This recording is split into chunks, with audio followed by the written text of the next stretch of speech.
Okay guys, let's get started. So I'll be talking about matroid intersection, weighted matroid intersection and weighted bipartite matching. So mostly it will be talk about weighted matroid intersection, but bipartite matching I'll use it to motivate. Okay, so bipartite matching is a special case of matroid intersection, so in case you don't know about that, I'll talk about it. But let's start with bipartite matching. So the classical bipartite matching algorithms. So we know bipartite matching can be done in polynomial time. The question is how fast can we do it? Let's start with unweighted graphs, unweighted bipartite graphs. So greedy algorithm is one algorithm. What's the greedy algorithm? You are looking at the edges one by one. As if you can pick an edge into your matching, just pick it. If you can't, if like one of the vertices is already matched, you're done. I mean, just ignore that edge and continue. Turns out this already gives you a half approximation of the maximum matching. And I think I can assume in this audience.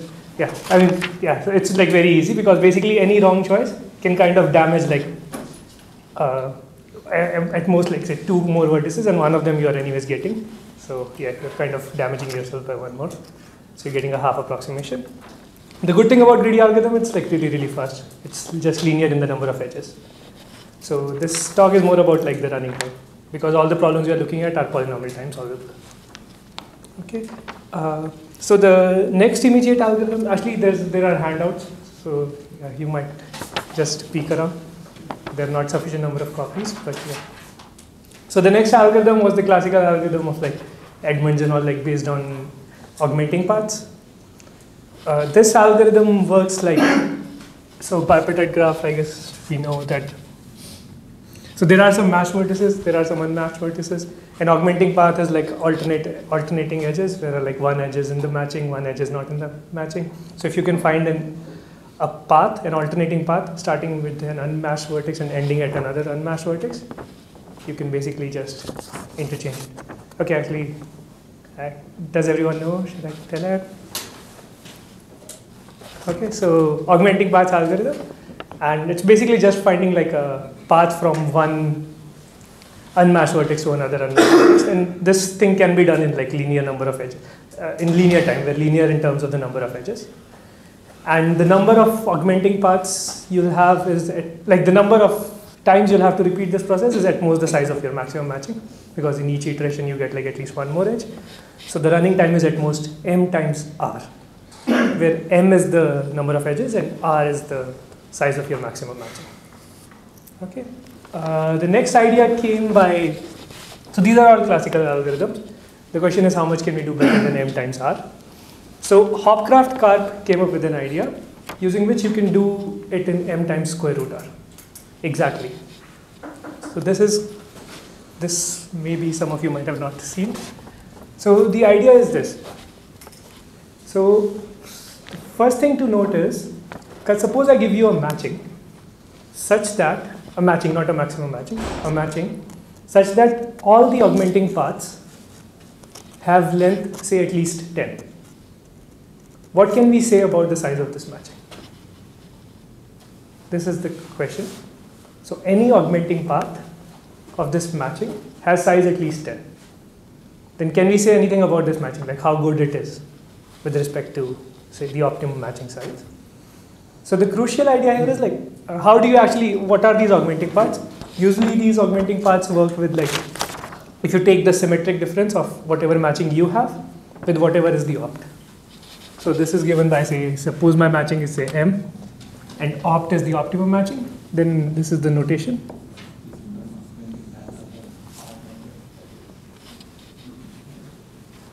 Do you have a question? Yeah, wait, the augmenting path does have an opt number of edges, right? Sure. Yes. You said, so you said like 10, so you're kind of. Oh, okay, yeah, good point. Yeah, but like 9. At least 10, I said at least 10. Oh, at least 10. Sure. Okay, so fair enough. So the point is like if you look at these augmenting paths, so take the augmenting paths here. This is the matching solution that you have and the optimum size. This will basically just be an augmenting path. For any augmenting path, you're increasing m by size of 1. Okay, so if all augmenting paths are of length 10 or 11 say, then you are getting like roughly, so for 11 edges, you're kind of losing by at most 1. So worst case, how much are you off by? You're off by like say, so opt is the number of opt edges. So you're off by roughly like say opt over 11 or something. So you might be like 1 minus 1 over 11. So you already have like cardinality of opt, m will be like greater than equal to opt times say 1 minus 1 over 10, 11, 9, I don't know. Okay. Something like this. Okay. I won't be rigorous about these things, cardinality and all those things. So what this tells us is that if I want to find like a 1 minus epsilon approximation, epsilon is some small constant, say 1% or something, so 99%, then all you need to kind of ensure is that your graph does not have any augmenting path of length, say 100 or below. So when I augment the path, I cannot create shorter ones, right? Yes. Is that obvious? That is obvious, kind of like, so as I was saying, like, If you augment along a shortest path, you can't create shorter ones. If you augment along any path, that's not true. yeah, in general, I mean, yeah. Okay. I'll take it. I mean, yeah, so along the idea that you're basically saying, so based on this was the algorithm of Hopcroft-Karp. This was from like 1971. Their idea was that if you take all short augmenting paths, suppose say of length L, look at all short augmenting paths of length L, and say L is the shortest augmenting path that you can find. If I take all of them, then the new graph that you'll have will have augmenting paths of size at least L plus 1. Yeah. Okay, so the size of the shortest augmenting path is increasing gradually. Okay, the way they did it was like basically look at like some kind of a layered graph. I have a current matching. So these are some vertices which are unmatched. I start at an unmatched word, and then I construct like say, these are some edges in my matching. These are like distinct vertices. Then you again go to another layer where you're looking at these are unmatched vertices, unmatched edges. So based on this, you can find like a path from an unmatched vertex to another unmatched vertices. Moreover, it also gives you, if you just find like node disjoint paths in this graph, that is already, and like you take all of these augmenting paths simultaneously, then it turns out like it's still, all of these augmenting paths are valid as long as they are node disjoint. And in parallel, you are taking like several augmenting paths. So Hopcroft-Karp, the idea was, so it runs in phases. The idea is in each phase, you take all augmenting paths of length of the shortest shortest length. So I start with say the shortest augmenting path in the beginning will be of length, say 3. Okay, take all augmenting paths of length 3. Then take all augmenting paths of length 5, and continue in these phases. So not all, right? Like disjoint and maximal. Yeah, all disjoint. Yeah. I meant like all that you can take, kind of maximal number of disjoint paths that you can take. And then the length of the shortest augmenting path is increasing. The thing is, in each phase, the amount of time I'm doing, it's basically some kind of a breadth first search. So basically it can be done in like order m time. M is the number of edges. Why is it crucial? Because the naive analysis, the first one that we saw, that was taking like m times r running time overall, because you're spending order m time to like increase your matching size just by 1. Now I am increasing my matching size by all the augmenting paths which are of length L. Any questions? Okay, so if in each phase, basically I'm spending order m time, and that's increasing the size of my augmenting path by at least 1, or like if you care about parity, then 2. Okay, and so Hopcroft-Karp, how it works is, run this algorithm for square root n phases. Okay, each phase is taking like square root n, order m time. So it's taking m times square root n time. What are you left with after this? After this, you have a graph, a matching, which has all augmenting paths of length at least square root n. This is what you are guaranteeing, like, because in each phase you are increasing the shortest augmenting path by at least 1 or 2. And so what this gives us, like opt, say opt is at most n. So your cardinality of matching after these phases will be greater than or equal to, say, n times 1 minus 1 over square root n. Yeah. Okay. So roughly you are like, if you look at opt minus cardinality of m, this will be at most like kind of like order square root n. Okay. So you are just basically off by your maximum matching size by square root n number of edges. You are already like really close to your maximum matching. So here you can run like these remaining, the last square root n edges, you can run like any of your class, like the classical algorithm where you increase your matching size by 1 in order m time. So your total running time is m times square root n plus m times another square root n. Okay, and you get like the optimal matching. Is this clear?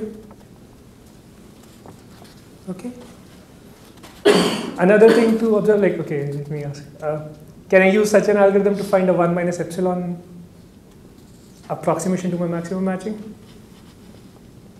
How much time will it take? Although it says in the note. Yeah, order m over epsilon, because like, kind of like, yeah, if you can ensure that the augmenting path lengths are at least like 1 over epsilon, and each, so you basically run it for 1 over epsilon number of phases, then your augmenting path's length will be order 1 over epsilon, so your matching is at least. Okay, so getting for unweighted graphs at least, everything is kind of very easy, like Hopcraft carved did it in like 71. There are, okay, I mean these things are like a little digression. There are some other algorithms. There was one called like randomized greedy algorithm by Dyer and Fries from 91. It's some kind of a greedy algorithm. Turns out even if you run greedy, like the very simple greedy algorithm, slightly cleverly, then you can get like small improvements over half.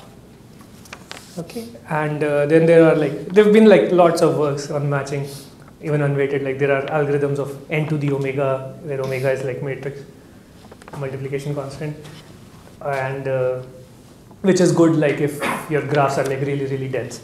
If m is like order n square, then like yeah, you want to do something better. Then, so similar things. Now let's move to the weighted graphs. Okay, any question about weighted? Okay, so for weighted graphs again, turns out greedy algorithm can again give you a half approximation.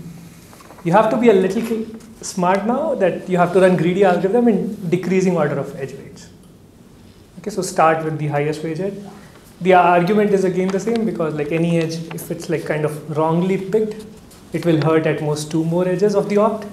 Both these edges will have like weight smaller than your current edge weight.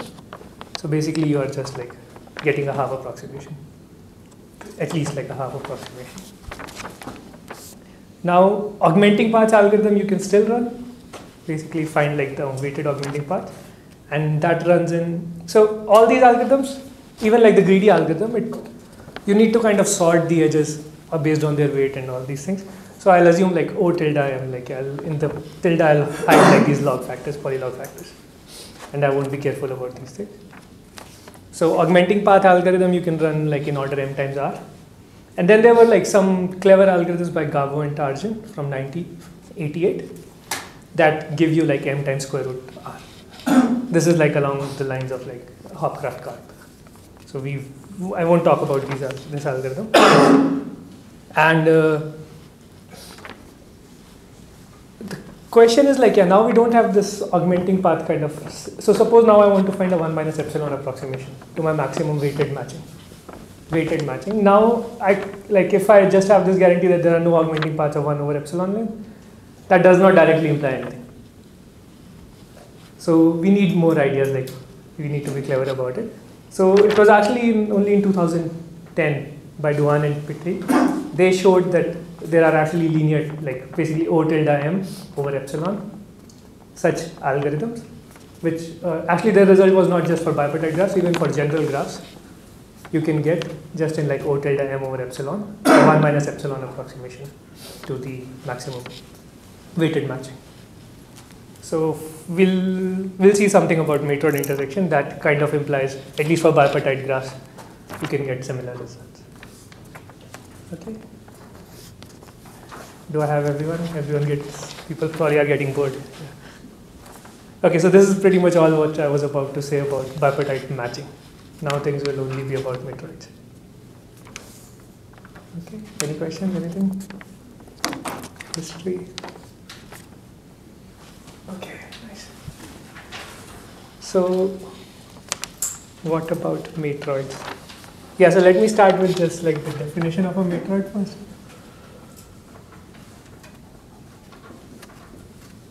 So, let me first define what's a set system or like a downward closed set system. It's basically, so what am I trying to achieve? So think of it like you have n elements. N are like your ground elements. These are like your edges or whatever. Or m actually. M is the number of ground elements, your edges. So I just want to define some kind of constraints that what am I allowed to pick? A subset of these edges that I'm allowed to pick. Okay. A set system is basically a very general definition which tells me that what am I allowed to pick. I mean, there could be like matching is just an example. There could be other kind of constraints. All that it satisfies is it's downward closed. So what is set system? Set system I is basically, it contains like a bunch of sets. It's, how do you write it? It's a subset of 2 to the m, I think. Is it fine now? Yeah. So it's like a subset of your every possible subset, and the additional property that it satisfies is that if some I, so consider any I in this family, and J is a subset of I, both these things imply that J is also in I. So what's it saying? It's basically just downward closed. So if I take a subset of whatever your set is, then that's also feasible. So for matching, like if I take only a subset of current matching, then that's of course feasible. It's a matching again. May not be a maximum matching, but it's a matching. And matroid basically says that now many of these set systems again you can think of just in terms of some kind of maximal sets. Maximal sets are like kind of like a large possible set such that if I add any other element to it, it's no longer feasible.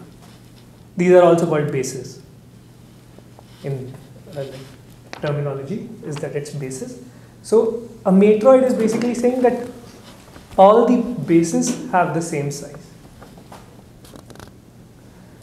So all maximal independent sets have the same size. Now there are like many, okay, so matroids are basically, okay, I need to write set system with all like bases of same size.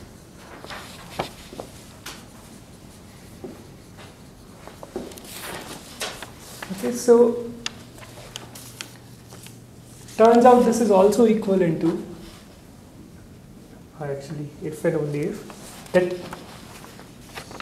if I tell you, give you two elements, I, j in my family, now like none of them is a subset of another, I mean may or may not be, such that say cardinality of I is greater than cardinality of j, then there exists an element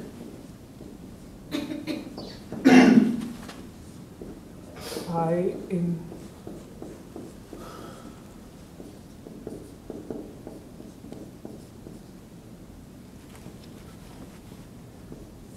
j.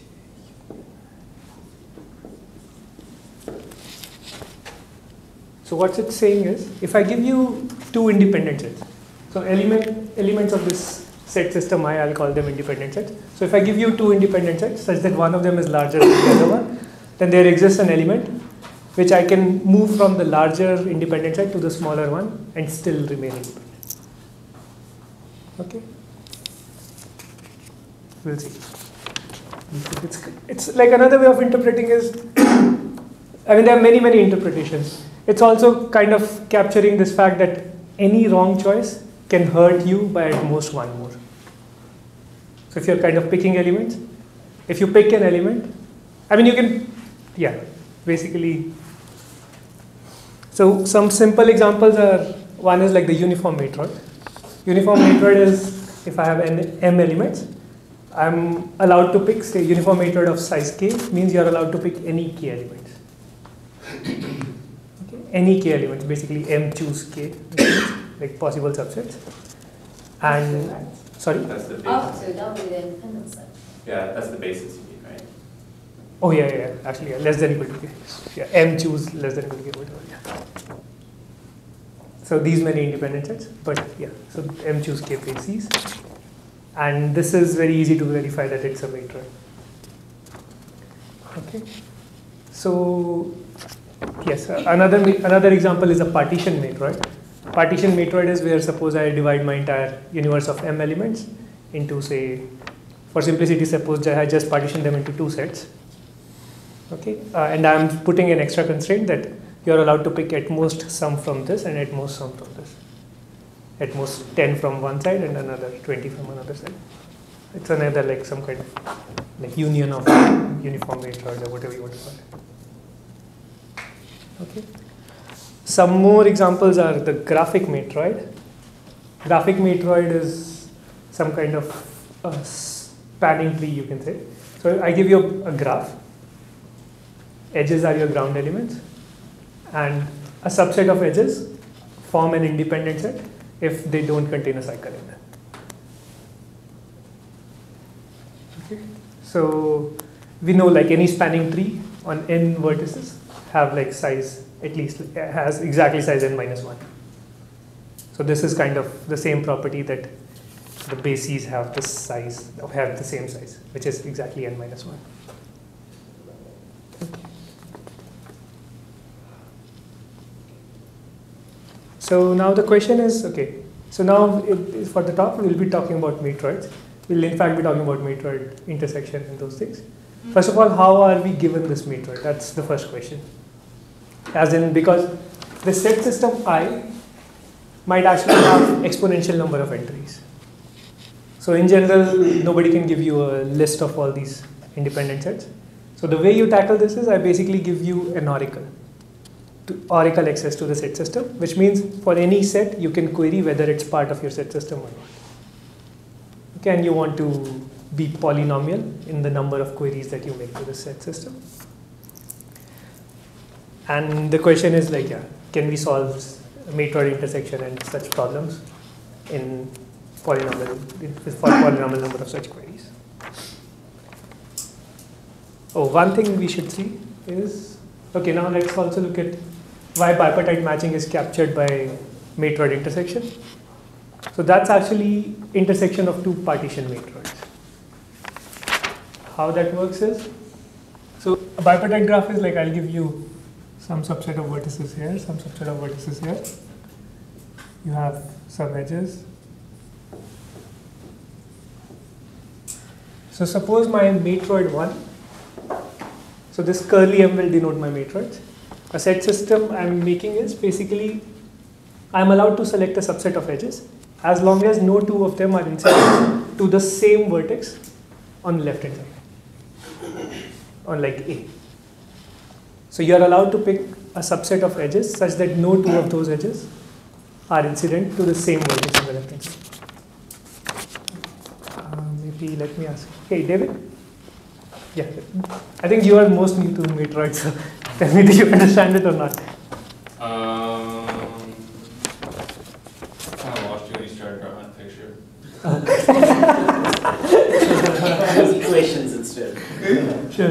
But like, you got the... Oh, yeah, because I read the introduction of your paper. That's why I knew it already. Oh, you know that. I mean, then maybe I could have skipped all these things. I thought.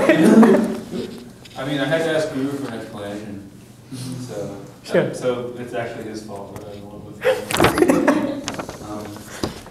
Okay, fair enough. So, I mean, does everyone know like how I guess everyone knows, yeah. Should So have. what? Does everyone know? Oh, that why bipartite matching is captured by matroid intersection? I don't. Okay. Okay, so matroid 1 is basically a subset of edges such that no two of these edges are incident to the same vertex on this A side. This forms a matroid. Okay, it's just some kind of a partition matroid, as I was saying. All edges incident to the same vertex, it's like some part. You're allowed at most one edge. You're allowed. I mean, I can believe you, but I have to think about it. Okay, if That's you fine. assume it's like partition matroid is a matroid, then it's Well, I mean, you could just verify the constraints, right? If you gave me some subset. I'm just looking at this. and I guess. What are you doing? sorry. What are you trying to show? Oh, bipartite matching problem is actually captured by intersection of two matroids. Yeah, I don't know if you But, like, define how do you intersection define between intersection? just Oh, yeah, I mean, it's kind of like, yeah, it's Kind of. it's what you expect, but. Yeah. Okay, oh, I haven't defined actually. So intersection of two matroids is basically intersection of the, first of all, two matroids defined on the same ground set, which is like the same elements. Basically this set M, if it's the same for two matroids, then intersection of two matroids is, as you would expect, it's the intersection of this set system, I1 and I2. It's not guaranteed to be a matroid though. So yeah, usually people write like matroid M is equal to like this universe set, comma like your set system. So we'll be working with like two matroids. L is like 1 or 2. M is the same and set system will change, I1 and I2. Okay, so the claim is that bipartite matching is captured by intersection of two matroids. And why this is true is because you can use a single matroid to capture the fact that on the vertices on one side, just look at say the left hand side, no two edges are incident to the same vertex on the left hand side. You can capture this fact using a single matroid. So I can use another matroid to capture the fact that no two edges incident to the same vertex on the right hand side are allowed. So if I take intersection of both these matroids, that basically gives the property that no two edges are either incident to a vertex on the left hand side or to a vertex on the right hand side. You're good, David?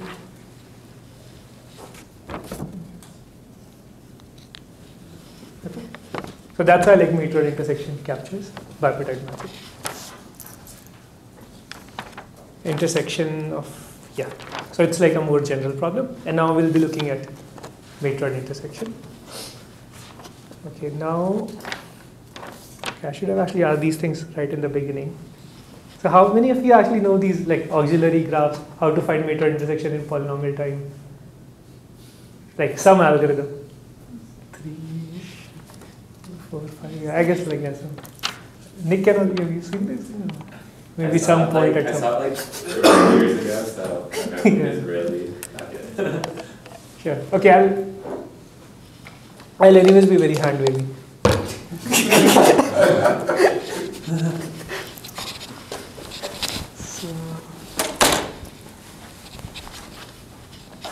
Okay.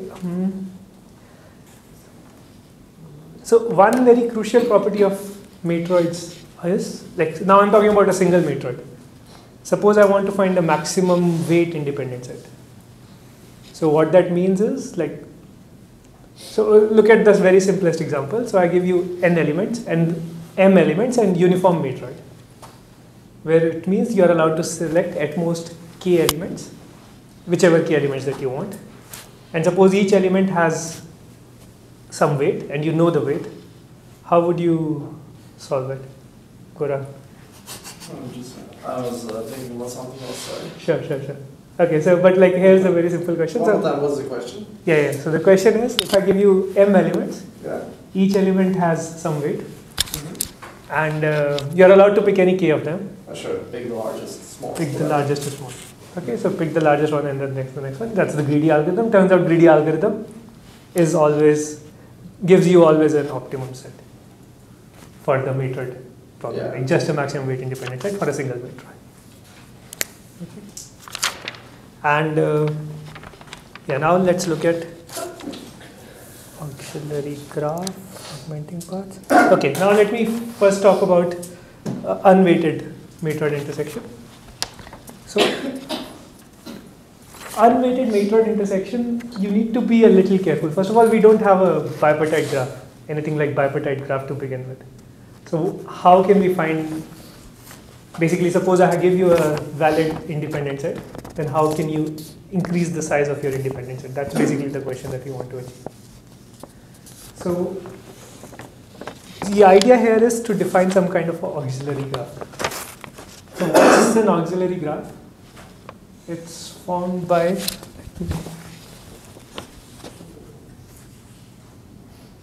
question or something.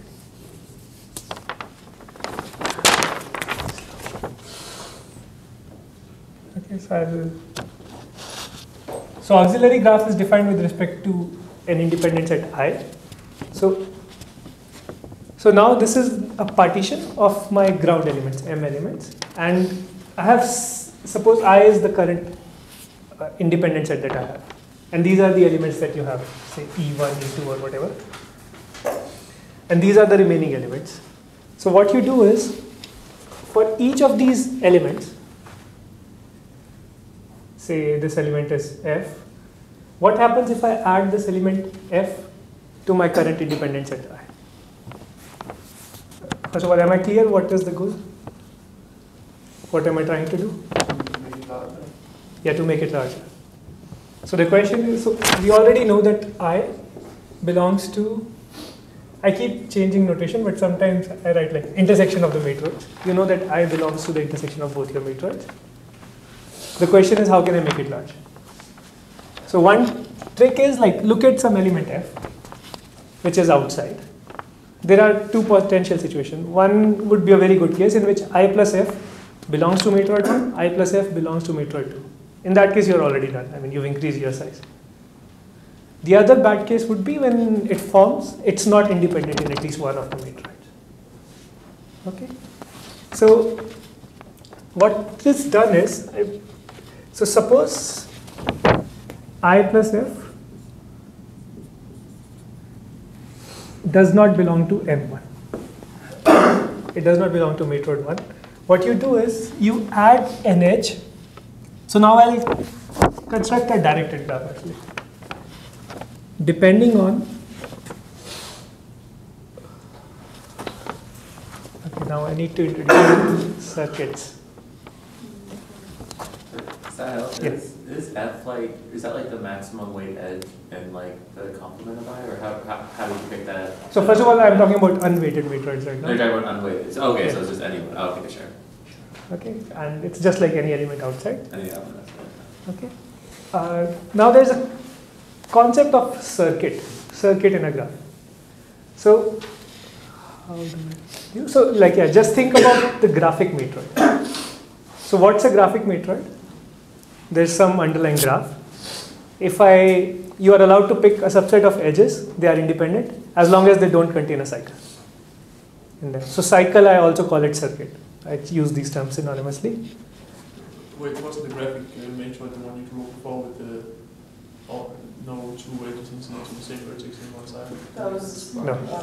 Partition matroid. Ah, okay.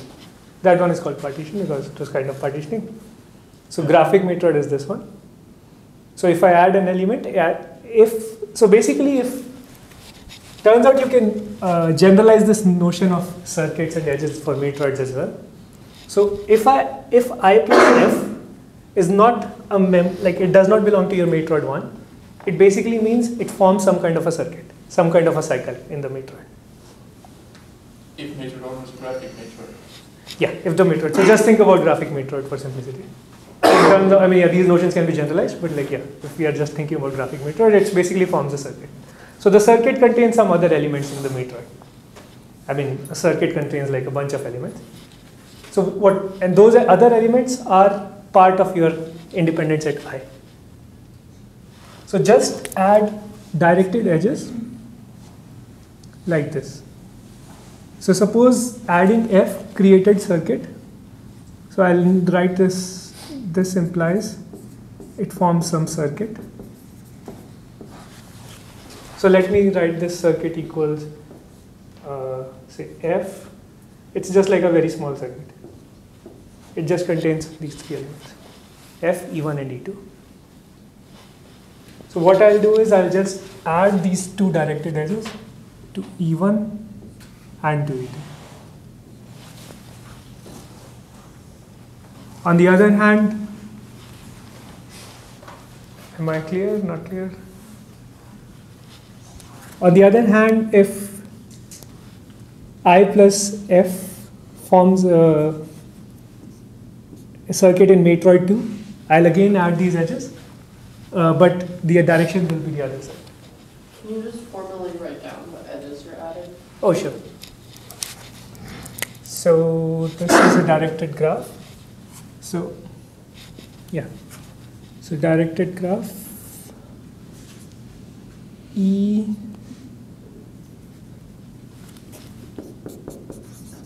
so edges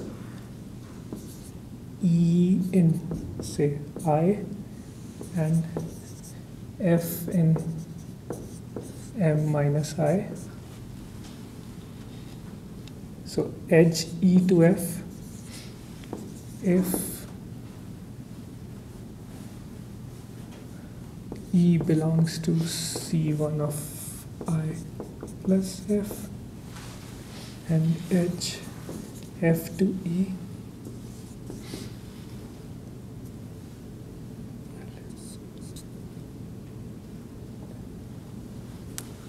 so my notation right now is edge F to E here and edge E to F here if E belongs to C.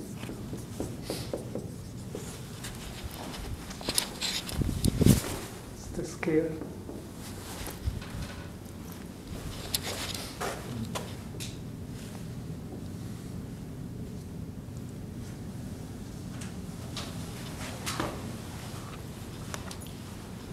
That's great. So it's basically just saying like, so if there's an edge like this, it means that if you add an element here, it will create some circuit in matroid. If the edge is going like this, then it's creating a circuit in matroid 2. If the edge is going this side, it's creating a circuit in matroid 1. Okay, and the algorithm basically works by finding paths in this bipartite graph. You can create a bipartite graph in this. I mean, this is a bipartite graph by definition. So if you find paths between, okay, I'll need few more things. Let me just.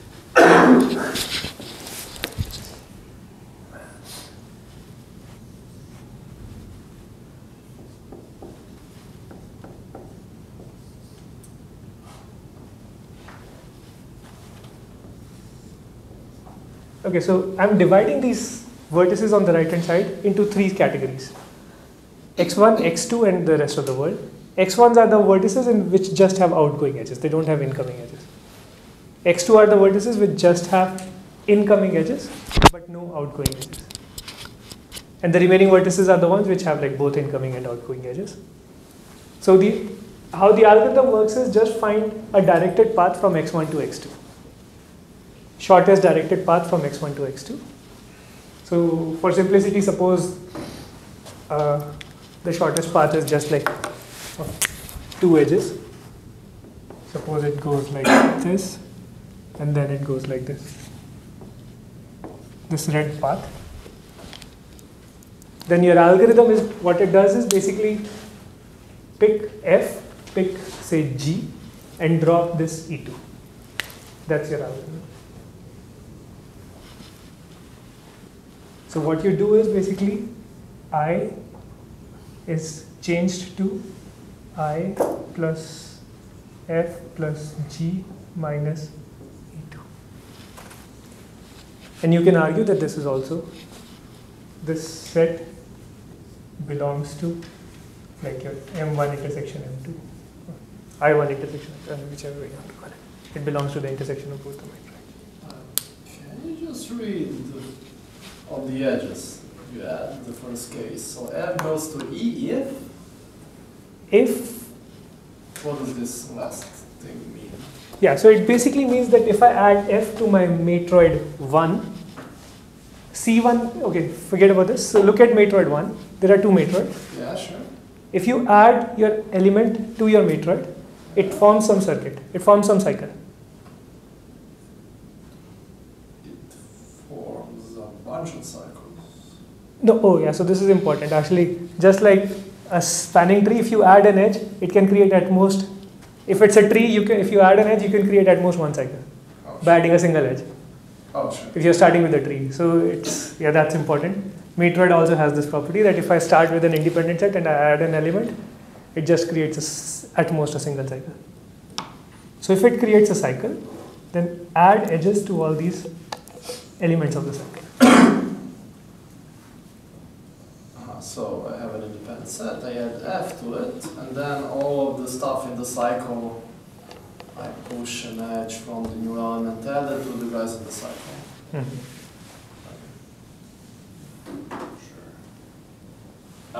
So I'm just going off my intuition from the graphic matroid. If you have a cycle, does that mean that like any element, I can remove any element from that circuit and then I get back an independent set? Yes, exactly. Okay, and is that, So it's is that basically, obviously always the case when I start with an independent set and add one element that I can remove any of them to get a circuit? Or, oh, but a circuit here, you're just taking the subset. Oh, I see. Yeah, okay, so it's not all of my set, it's just the subset that forms the circuit. yes, And any non-independent set will have like a unique minimal circuit or something? yes. Any, Sure. no, any non-independent set which you Yeah. formed by like adding a single element. to Yeah, it. yeah, yeah, sure. That's like one away, yeah. Yeah, that's just like one away. So that will have like a unique circuit. Yeah, cool. That's the intuition. So And that's now, exactly like trees, yeah. yeah, so it's basically just like, so, okay. The takeaway is basically, for matroids intersection as well, you can construct some kind of a bipartite graph. And you can use algorithms similar to bipartite graphs where you're finding some augmenting paths. Okay. There are a few things to know. First of all is like, how much time does it take me to construct this bipartite graph? That's one thing. That can be done in order m times r. Okay, time means the number of Oracle accesses. So you basically want to check whether adding, like whether some pair. So this side has size at most r, cardinality of r. This side has size at most m. So you are basically trying every possible m and r pairs, whether they form an edge or not. This you can do in like m times r. And the next step is how much time does it take me to, once I have this bipartite graph, how much time does it take me to find an augmenting path? That's again like linear, like m times r maybe. And so the total running time, and so if I find an augmenting path, I'll increase my independent set size by at least 1. And the final independent set will have size at most r. R is my opt. So the total running time will be m times r square. Is this clear? Question? To assume in constant time Oracle access, right? For the, Yeah, for the- by time I always mean the number of Oracle accesses. Offline you are allowed to do as much as you want to do.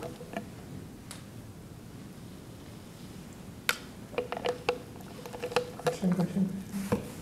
Kind of like not directly related, but just out of curiosity, are there any like obvious, like natural matrices where the oracle is like unclear if it can be implemented efficiently, or? Oh, okay. We'll be talking about some such matroids. Okay. What's your question? Just like this oracle or whatever, does it ever happen that you could have like a natural matroid where testing if the set's independent is Yeah. hard? I mean, there are cases where that's not trivial. Okay.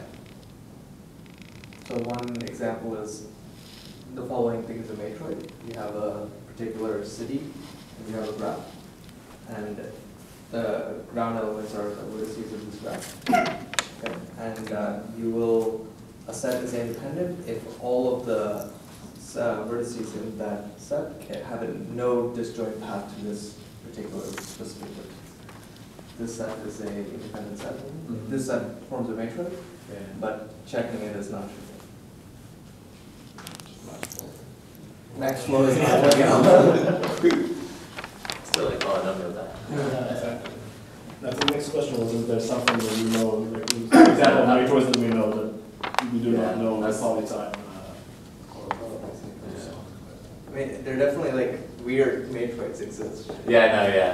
Yeah, I figure if you gave me enough time, you could like try a really stupid example. But Okay, so augmenting paths or algorithm. I didn't Start. even change them. Augmenting paths like this algorithm is order m times r square time. Now the next, again it's unweighted I'm talking about.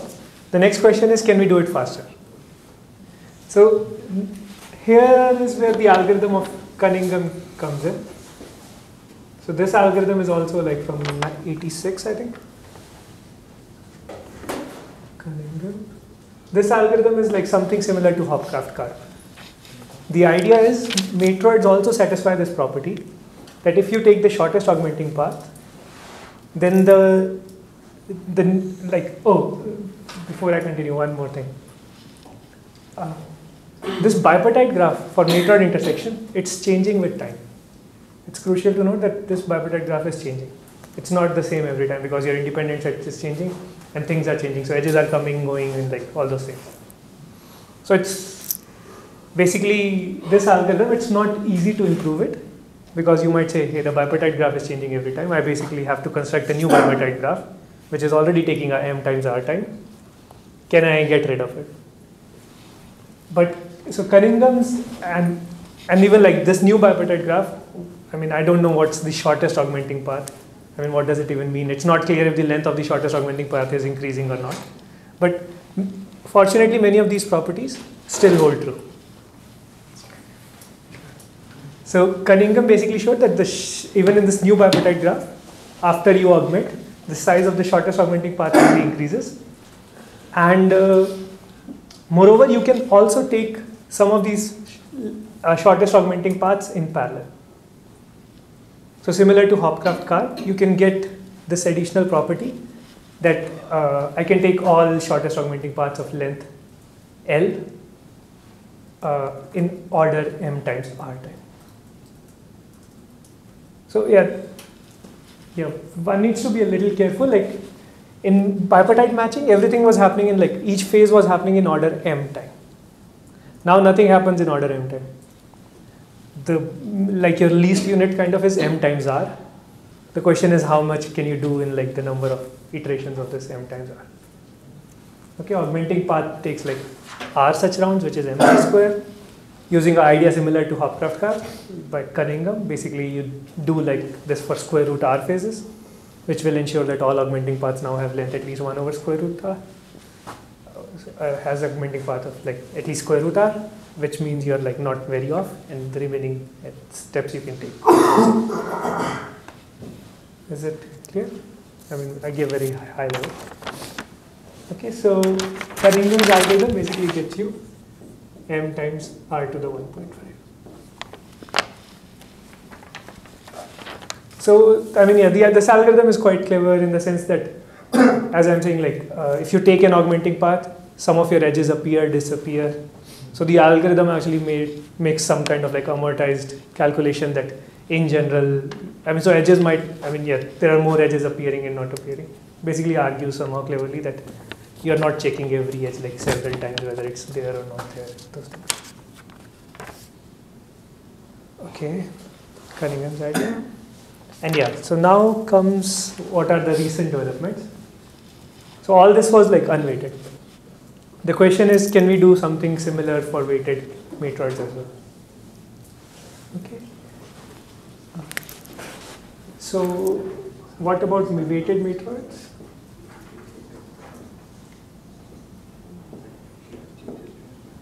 So you can again run some kind of augmenting path algorithm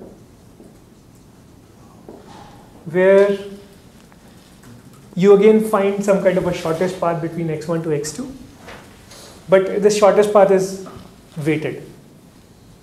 I'm not telling the details. Basically, you put some weights on these elements, where weights are kind of natural, like yeah, what's the weight of this element? Plus, I mean, you need to be careful about plus and minus signs. And and you can use like basically this some augmenting path algorithm, which will find you even for weighted matroids.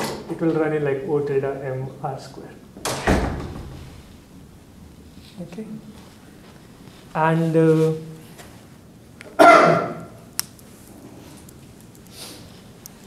what this paper, I mean, so yeah, now the recent SODA 2016 papers are doing they are doing, suppose now I want to find 1 minus epsilon approximation to weighted matroid intersection, 1 minus epsilon approximation. They get you something like, so there are two papers actually, yeah. So the story, I mean, yeah, I don't know the story. There's like one group from which has like 3 authors, and these are like Ching Chong Huang, Nanori Kakimura, and Naoki Kamiyana. So this is one group, like they gave up like an algorithm which gives you this result in like mr to the 1.5 over epsilon. And then there's another group of Chandra Chakuri and Kent Conroot from UIUC. They further improve this. Actually, this paper came like on archive earlier. Although finally both the papers got accepted to the same conference. But this latter paper improves this further to O tilde m r over epsilon. Okay, so you get kind of pretty much similar guarantees as like Duan and Petit, who were also giving like for bipartite matching, if you want to get like 1 minus epsilon approximation. As I'm saying, like, okay, yeah, there are some reasons to believe like you cannot like basically get rid of this m times r, you cannot get rid of this r, especially if you're looking for like 1 minus epsilon kind of approximation. So is that true even in like linear matroids or special cases? Oh, special cases you can do better. Things are done. So actually this first paper, even classical actually matroid intersection thing, things better than Cunningham-Arnold. Linear matroids, graphic matroids, better algorithms are known. Any other questions? So what does that paper give? Like, you were going to say something. Which paper? The m to the r 1.5 over epsilon. Yeah, so this, I mean, so both of them are in the same setting. I see. But Weighted matroid intersection, you want to find 1 minus epsilon approximation. So this paper is HKK, and this is Chandra Chakuri and Kent Conroot. Both of them are 16. it's a cube. Oh, sorry. So some of the latter can be thought of as Upcraft card type thing. Yes, One yes, is yes. M. Yes. So yeah. Like how purpose is that? No, but if the approximate statement of the 1 minus epsilon in m over epsilon time. So yeah, I mean the very high level idea what's happening in both these algorithms is they basically reduce the weighted matroid intersection to unweighted matroid intersection. This is weighted, yeah. So the idea is they reduce weighted matroid intersection to unweighted matroid intersection. Unweighted matroid intersection we know from Cunningham you can do in mr to the 1.5. The first paper is just doing this step, reducing weighted matroid intersection to unweighted matroid intersection. You get mr to the 1.5. The second paper also adds the idea that, I mean, if you're looking for 1 minus epsilon approximation, even the unweighted matroid intersection, you don't need to do it optimally. You can just do like up to like some rounds, like basically such that all the augmenting paths are of length at least 1 over epsilon. So if you add that additional idea to this paper, then basically you get this. Is this clear? And like yeah, in this remaining time, we'll basically see how this reduction works, basically reducing weighted matroid intersection to unweighted matroid intersection. In fact, we'll look at an algorithm which runs in, so assume like all my weights, they belong to this integer set. like 1, 2 to capital W. Then then the algorithm I'll talk about that runs in O tilde mr to the 1.5 times capital W. Right, before that. Yeah. So what is the equivalent of this, like, contribution similar to Madhuri, which would be in this setting? Because I see this pattern. Yeah. So most of them, they have such a, I don't really know. I mean, so Madhuri's result basically works like, he's talking about actually flows in directed graphs, and that captures actually bipartite matching. I mean, so equivalent result would be something in terms of m to the power, like you don't want to get like terms of r. So, yeah. For the weighted graph, they have a generalization, which I'm assume they submitted the default, so they just upload it to archive. So they get m to the 10.7 times log of the max weight. Okay. Like this week or last week? Yeah, yesterday or like 2 days ago. Oh, you're saying Yeah, again they just Madhuri? uploaded it to archive. Yeah. Yeah, Madhuri forms. For the way. For unit capacity, maybe cost as well. Oh, so Which basically, captures, max weight matching. so you're saying like they have like O tilde m to the 10/7 kind of thing, Times even for the max weighted, weight yeah. or something, yeah. So that might be true. Okay, so yeah, good question. I mean, similar things. Probably, I mean, there are something for matroids as well, like I said, I'm not sure. Yeah. That's one thing. So, oh, by the way. So, now we'll talk about this algorithm which runs in mr to the 1.5 times capital W. What are these factors? It's basically, this is the running time of unweighted matroid intersection. Exactly. And this capital W is basically saying like, if I divide my weights into like these discrete sets, I can basically just call my unweighted matroid intersection capital W times. So related to the question that Guru, you were asking, that what happens if I talk about say linear matroids, graphic matroids. So there, better factors are known here. But you basically just plug it in. It's kind of like a black box with some additional property, but most of these classical algorithms satisfy this additional property. So you can get better things as well. Do you know what it is for linear matrix? I forgot. So graphic matroids is m times. Yeah, I think we can check it. I'm not 100% sure. Don't want to make a mistake.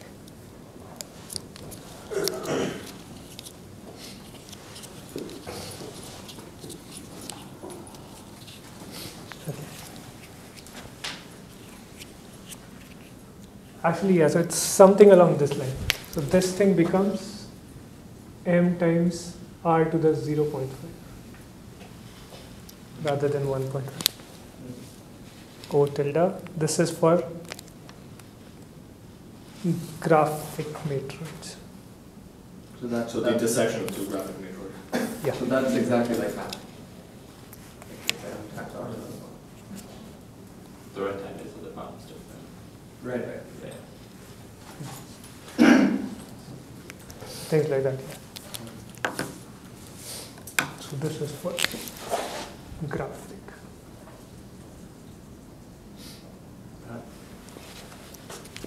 For graphic matrix, you can do better. So basically, like, yeah, you can get like similar things and plug it in here.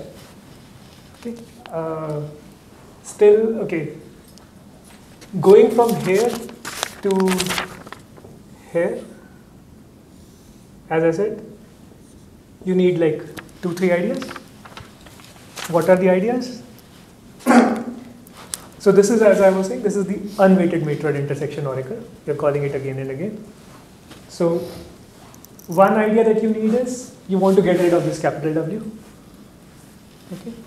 This works by working rather than making these buckets like 1, 2W, make it like some kind of like powers of 2, or like 1 plus epsilon, 1 plus epsilon square, 1 plus epsilon cube, and like making epsilon small. You can get rid of this thing. That kind of reduces capital W to log W, and then you can also get rid of that log factor. And the other part is reducing this 1.5 to 1. That was, as I was saying, you don't need to run this Cunningham's algorithm to optimality. Run it to 1 minus epsilon approximation. I mean, of course, I'm saying this very casually, like it's like very easy. Of course, you need to work out all the details. But yeah, things work out fine. Okay. Before I get, like, any questions or something?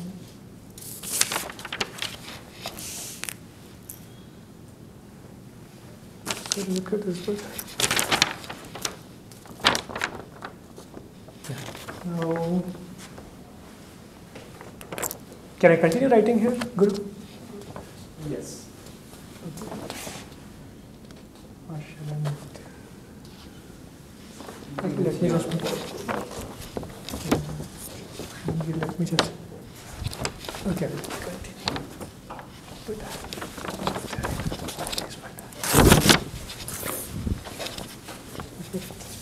Done. So. And now I'll talk about some matroid called W-induced matroid. Oh, actually before that, let me talk about weight splitting first. So this is a cool idea, like it was first due to Frank from 1981. The idea is like, if I give you an independent set I, I'm talking about weighted matroid intersection. Now everything is about weighted matroid intersection, and my goal is, as I was saying this, how can I certify to you that this independent set is actually the maximum matroid intersection, like kind of result, like maximum weighted matroid intersection. So the idea of Frank was, so if you give me any weights W, weights are basically on all the ground elements you have some weights, I can divide W into W1 and W2, such that W1 plus W2 is equal to W. When I'm saying this is like true for every element, like vector addition, whatever you want to call it, such that I is like, I'll use this notation W max, which basically means like it's like the maximum weight element in the intersection of both the matroids, or sometimes I'll just mean it in a single matroid. But right now, I is like my optimal independent set.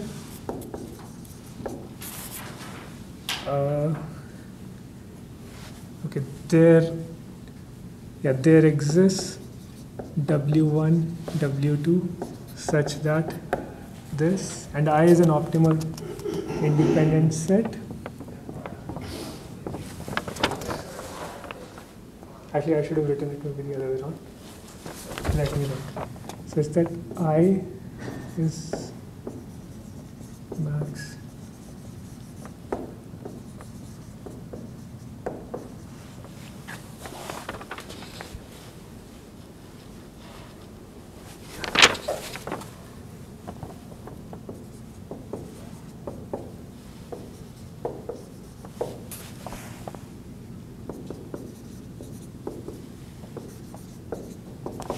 So what I'm saying is basically, I'll give you an independent set I, such that it's going to be the best independent set in just the matroid 1 with respect to weight 1, and it will be the best independent set with respect to weight 2 in matroid 2. So kind of you're reducing your problem of matroid intersection, like talking about two matroids, to just kind of talking about single matroids. So an independent set I is optimum if, it should be like, this thing should be go, if there exists some W1, W2, okay, if there exists W1, W2, such that W1 and W2, by the way, W1 and W2 non-negative, such that W is equal to W1 plus W2, your independent set I is optimum with respect to W1 in matroid 1. It's optimum with respect to W2 in matroid 2. Okay, and one side is very easy to prove, that if you can find, if your I satisfies this, then its weight is going to be greater than or equal to the optimum. Right? So look at the optimum set. Look at W of opt. Okay, this is equal to W1 of opt. plus W2 of opt. By the way, when I say like W of a set, it means like sum of the weights of the elements of that set. Okay, and we know that this term is less than equal to W1 of I, whereas, and this term is less than equal to W2 of I, and which is equal to like W of I. So whatever set you have, its weight is at least like the weight of 1. Is this clear? Turns out this condition is if and only if. It's like both sides. Okay. Any question? So for general matrix. Yeah. For general matrix, and basically one way of like arguing that yeah, something is optimal. And So Simon, this is like local ratio for like linear equilibrium. local ratio, I'm not It's the familiar. same argument for local ratio, right? You want to have something. I'm not familiar with this term local Yeah, I was ratio. just going to say this is very reminiscent of David's talk he gave like last year or Oh. something. On factor 2 approximation for various weighted problems by reduction to unweighted problems. Interesting. Okay. Yeah, the theory tree, right? So what's the just the opposite direction? I mean, you said this direction is easy and Oh, wasn't it just The opposite side is basically a constructive proof. My algorithm actually constructs something. Is it like the Hungarian algorithm? Sorry? Is it like the Hungarian algorithm for max weight matching? For matching. Because I'm that not sure. Hungarian algorithm gives you that for max weight matching. Oh, I'm not familiar, maybe. Because for matroids, as I'm saying, that was first proven by Anders Frank, and I think Hungarian algorithm goes back, really back. Yeah. Oh yeah. Yeah. I Frank mean, is I'm 81. asking if Frank's algorithm is like a general. Equivalent, yeah, maybe. That was what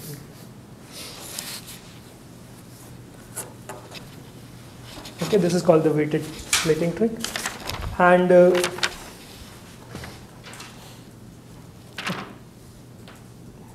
okay, this is fine. Now I'll define something called So this could be thought of as some sort of NP intersect ONP type statement for the matrix intersection, because you can somehow prove that there is no better solution than just exhibiting this. very small size here. Because you're also going to find W2 efficiently, you said. Like this. Sorry? You're also going to find these W1, W2 Yeah, efficiently. So it goes beyond that. If you only asserted existence, it feels that you're proving there's no better solution. Because you can check that, right? Because Mhm. WM1, M2, you can check in polynomial time if it's the optimal solution. So Yes. And yeah, as you're saying, like these things are easy to verify, whether I is like optimal with respect to W1 because it's the greedy solution. I mean, it's like in matching, it's like vertex coverage. It's not rejecting the system, it's like you're also giving the edit weights, the edit like if you have a like vertex cover, you have a like numbers of the vertices. no, but I think it's partition, right? Yeah. Yeah, you're not picking the vertices, you're picking the edges. Like, Actually, so- matching. Yeah, given the like given vertices, what you can do is like W1 gives the weights and the edges depending on the weights on the left vertices, and then W2 is the weights of the edges according to the weights of the right vertices.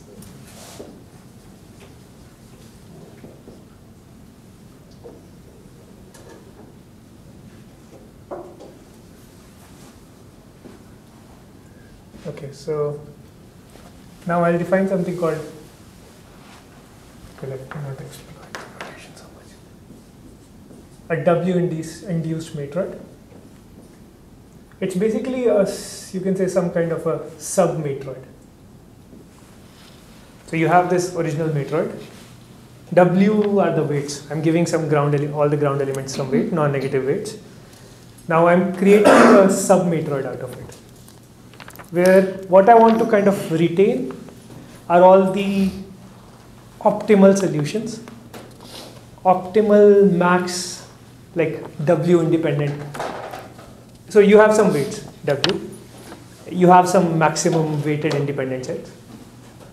Okay, I can always assume like these maximum weighted independent sets, they have like the basis.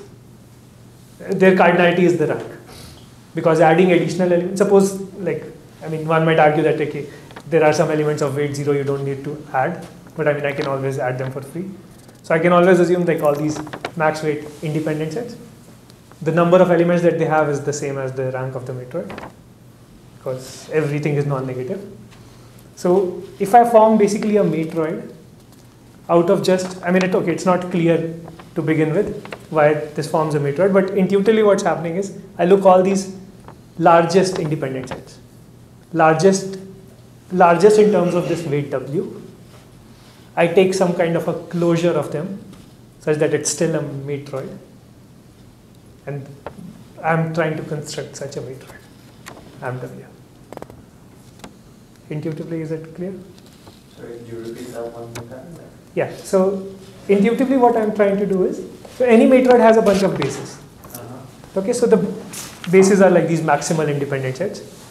So the original matroid might have like many bases. I'm not interested in all of these bases. I'm only interested in those bases which are also a max independent set with respect to weight W. They are like the best, like they were like your optimal solution with respect to weight W, the maximum, like the independent set, weighted W, independent set you could have found. All this is for a single matroid, by the way. I'm not at all talking about matroid intersection right now. Okay. It's kind of like, yeah. So, so we'll construct like, so I don't know, I think maybe you asked the question that are there matroids for which it's not easy to check about their independence oracle and like things. So this is like one such matroid which we actually use in the proof, actually even in the algorithm at times. It's like an abstract matroid. I mean, we don't really have, if you ask me a random independent set, is it an independent unit? We don't know. I mean, at least right now, we'll show some properties. Turns out we can answer some queries about this matroid. Okay, and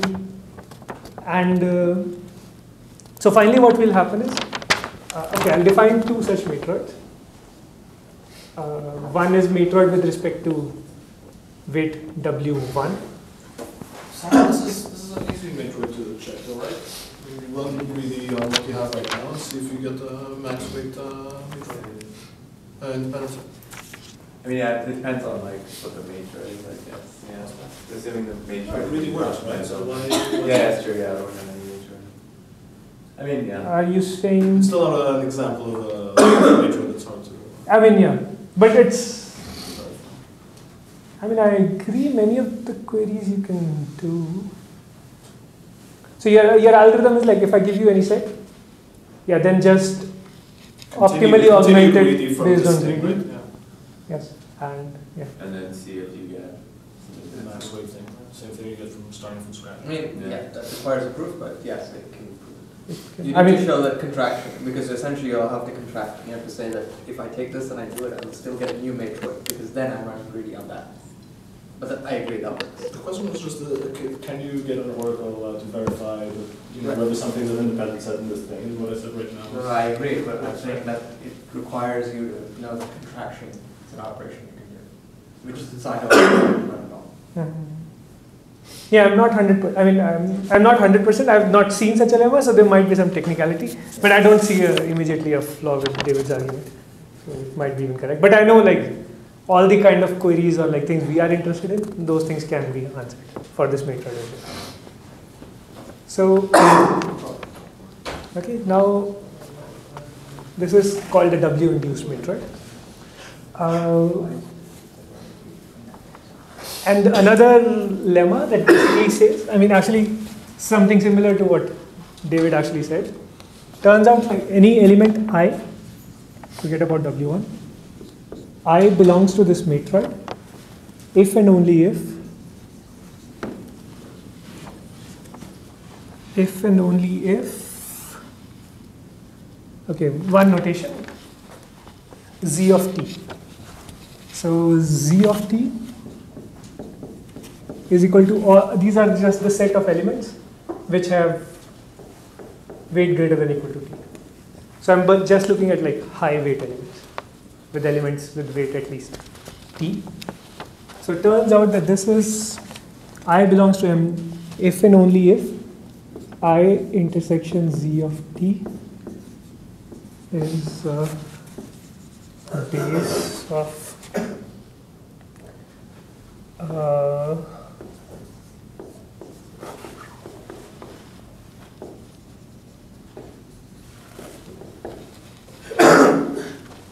okay, now this thing looks a bit complicated.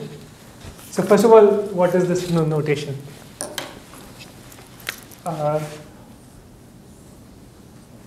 So this is basically saying I have given you a matroid. I'm looking at a restriction of it. Restriction as in, okay, these are like terms, but like what it basically means is I'm just ignoring a bunch of elements. I'm just focusing my attention to all elements which belong to this set. Anything outside the set, just ignore it. Okay, so whatever is like your graphic matroid or anything, so bunch of edges, you are just ignoring them. I'm just focusing all my attention to a subset of edges. And turns out this is still a matroid because all the old properties, like whether it contains a cycle, it does not contain a cycle. I mean, these things, pretty much everything goes through. So this is still a matroid. This property is basically saying, so intuitively, when would you expect something to belong to this matroid? You would expect it to belong if it's some kind of like your optimum solution with respect to weight W. This is like what my intuition was to construct this matroid MW. The intuition was like, I just want to retain those elements which are kind of like optimum. Okay.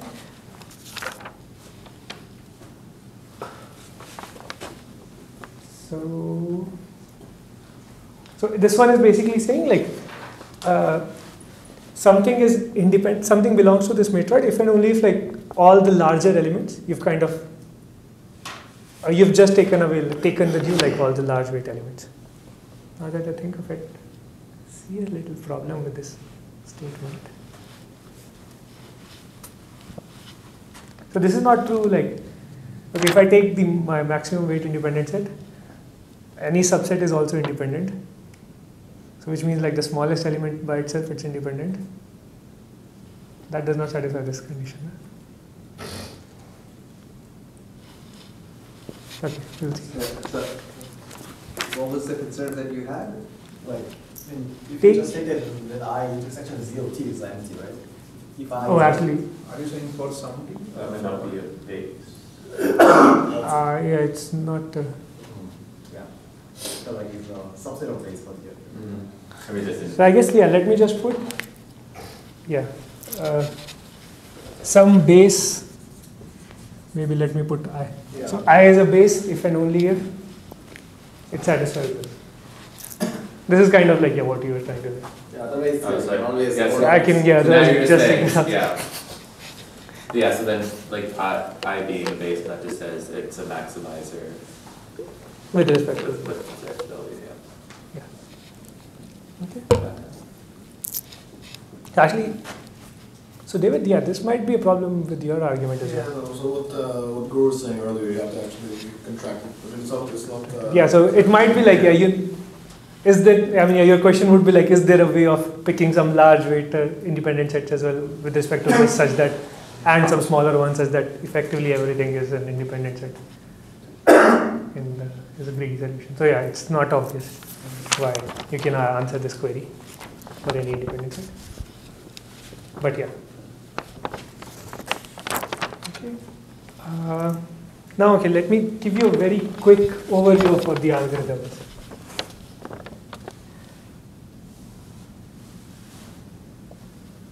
I need one more notation. Let me try to skip that notation and we'll see.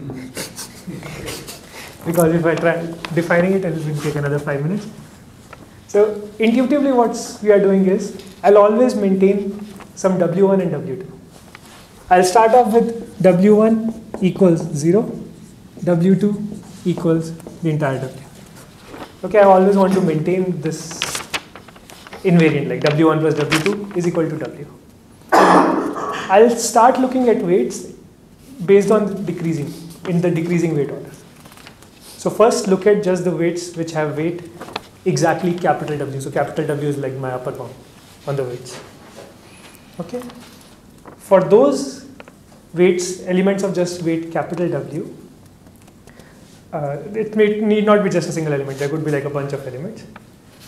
For those elements, I try to kind of find an independent set which satisfies this property for t greater than or equal to capital W, for both W1 and as well as W2. Okay, and this is where I'm like, okay.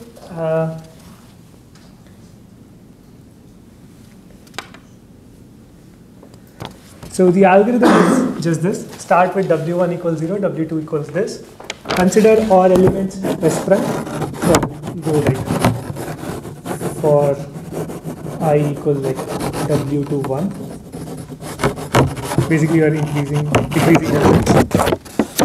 Your set S prime is equal to basically just say Z of I. Okay, so I'm just looking at the elements which have weight at least I, starting off with W. For this set, I'll look at so I always have like weight W1 and W2, starting off with W1 equals 0 and W2 equal.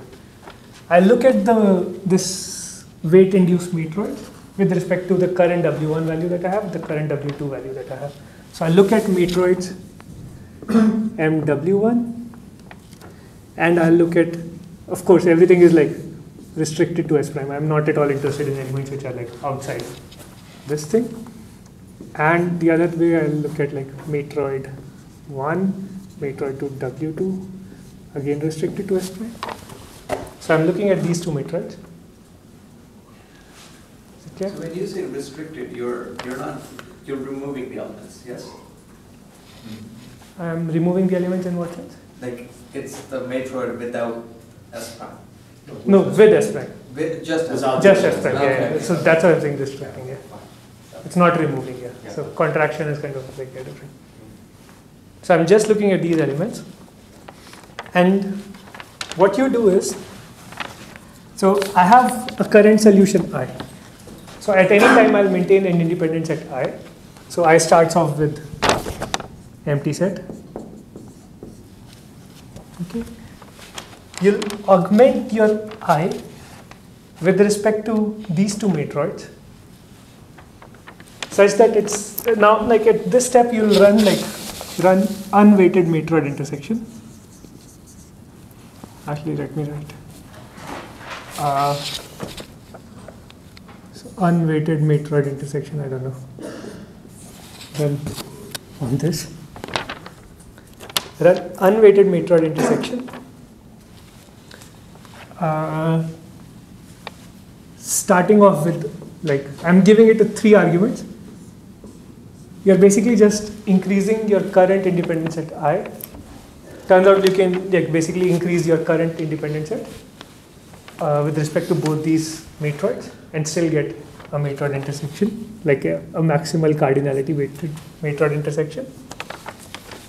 So this is the step where you were paying this unweighted matroid intersection cost, MR to the 1.5. Once you have this, okay, now I'm like really hurrying. Okay, let me just describe the algorithm and end. So once you have this, you'll get some solution I. Now, suppose this algorithm ends. This algorithm will end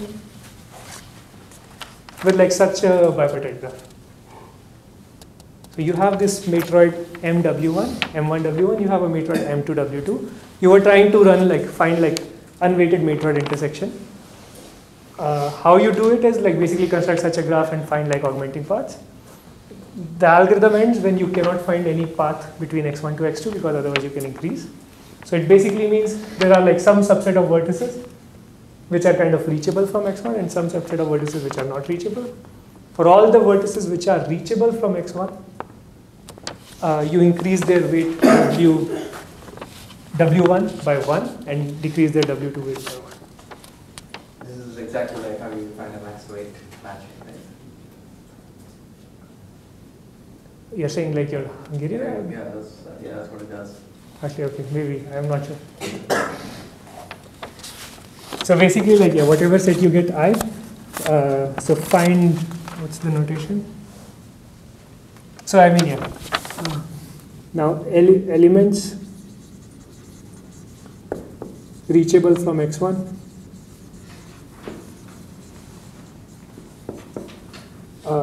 increase their weight, like W1 becomes W1 plus 1 and W2 becomes W2 plus 1. So yeah, that's the algorithm.